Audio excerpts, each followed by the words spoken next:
హరీష్ రావు గడ్డ మీదకు వెళ్లి తాను సవాల్ విసిరాలని, అయితే ఆయన మొహం చాటేసుకుని వెళ్లిపోయారని విమర్శించారు మంత్రి అడ్లూరి లక్ష్మణ్.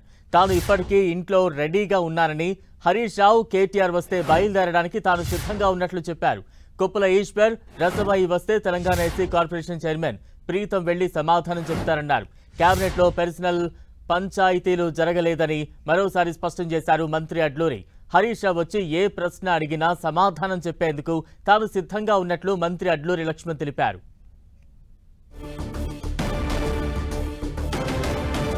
హరీష్ రావు వచ్చి ఏ ప్రశ్న అడిగినా సమాధానం చెప్పేందుకు సిద్ధంగా ఉన్నానని చెబుతోన్న మంత్రి అడ్లూరి లక్ష్మణ్తో మా ప్రతినిధి ప్రతాప్ ఫేస్ టు ఫేస్. మంత్రి అడ్లూరి లక్ష్మణ్ ఉన్నారు. అడ్లూరి లక్ష్మణ్తో మనం మాట్లాడదాం. సార్, సవాళ్ళు ప్రతి సవాళ్ళు నడుస్తున్నాయి. బీఆర్ఎస్ నేతలు కూడా ఈరోజు కొప్పుల ఈశ్వర్ కానీ, మానకొండూరు మాజీ ఎమ్మెల్యే రసమయి బాలకృష్ణ కూడా సవాల్ చేస్తున్నారు అంబేద్కర్ విగ్రహం దగ్గరికి రమ్మని చెప్పేసి. మీరు ఈ సవాళ్ళు స్వీకరిస్తారా ఏంది? ఇప్పుడు ఒకటే మొదలు ఈ యొక్క అంశానికి తెరలేపింది హరీష్ రావు గారు. మొదలు ఒక బాధ్యత గల మంత్రిగా పనిచేసిన ఏం మాట్లాడిండు, రాష్ట్ర క్యాబినెట్లో పంపకాలు వ్యక్తిగతమైనటువంటి మీద మాట్లాడడం జరిగింది. ప్రభుత్వాన్ని నడపలేకపోతాను, ప్రభుత్వంలో ఉన్న మంత్రులు కానీ ముఖ్యమంత్రి గారు కానీ ప్రభుత్వం మీద పట్టు లేదని చెప్పి వ్యక్తిగతంగా రాష్ట్ర క్యాబినెట్లో అంతర్గతంగా జరిగిన మీటింగ్ అంశాల్లో కూడా పచ్చి అబద్ధాలు ఆడిండు.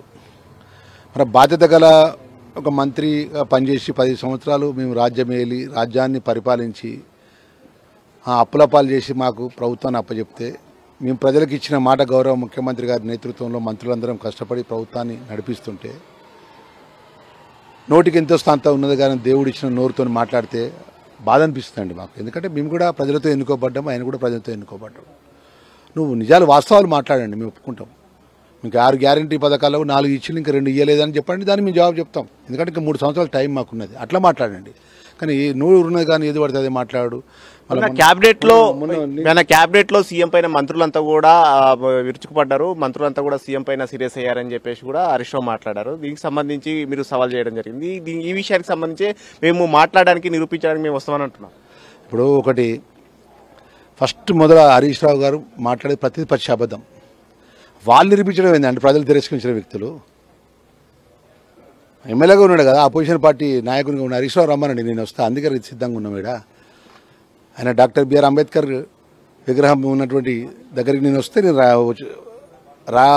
బయలుదేరడానికి సిద్ధంగా ఉన్నాను. నేను అన్ని ఏదైతే 20 నెలల లోపల మేము ప్రజలకు చేసిన మాట ఏదైతే ఉన్నాయో దానికి సంబంధించిన సంక్షేమ కార్యక్రమాలు, 10 సంవత్సరాల లోపల రాష్ట్రాన్ని ఏ విధంగా లూటీ చేసి ఏ విధంగా నష్టపరిచినటువంటి సంబంధించిన ఆధారాలతో సహా రావడానికి హరీష్ రావు వస్తే, కేటీఆర్ వస్తే నేను బయలుదేరి వచ్చడానికి బాధ్యత గల రాష్ట్ర క్యాబినెట్లో మంత్రిగా నేను రెడీగా ఉన్నా. 1 గంటలకు వారేదో మాజీ ఎమ్మెల్యేలు ఆయన దగ్గర ప్రజలు తిరస్కరించినటువంటి మాజీ ఎమ్మెల్యేలు వచ్చి మాట్లాడుతా అంటే నువ్వు మాట్లాడినావు, నువ్వు ఛాలెంజ్ ఇస్తున్నావు, దానికి మేము సిద్ధపడ్డాం.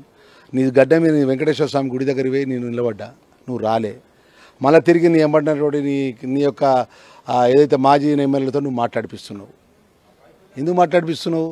నువ్వు మాట్లాడడానికి, నువ్వు ముందుకు వచ్చి మాట్లాడి చెప్పే ధైర్యం లేదు. నువ్వు పచ్చి అబద్ధాలు ఆడినావు కాబట్టి నువ్వు చెప్పడానికి, క్యాబినెట్లో జరిగిన విషయాన్ని చెప్పడానికి ముందుకు వచ్చే ధైర్యం లేక ఇలా ఇవన్నీ చేస్తాను. మధ్యాహ్నం 1 గంటలకు టైం ఇవ్వడం జరిగింది. కొప్పుల ఈశ్వర్ కానీ రసమయి బాలకృష్ణ ఇద్దరు కూడా 1 గంటలకు అంబేద్కర్ విగ్రహం దగ్గరకు వస్తాం, చేతనైతే మంత్రి రావాలని సవాల్ ఇస్తారు. ఆయన ఏంటండి మంత్రి నా మాట్లాడేది? ఇద్దరు మా వర్గానికి సంబంధించిన మా సోదరులే. కానీ నేను మాట్లాడేది మీ నాయకుడు హరీష్ రావు రమ్మానండి, వస్తా. హరీష్ రావు వెంబడి వాళ్ళని కూడా రమ్మానండి, ఇద్దరిని.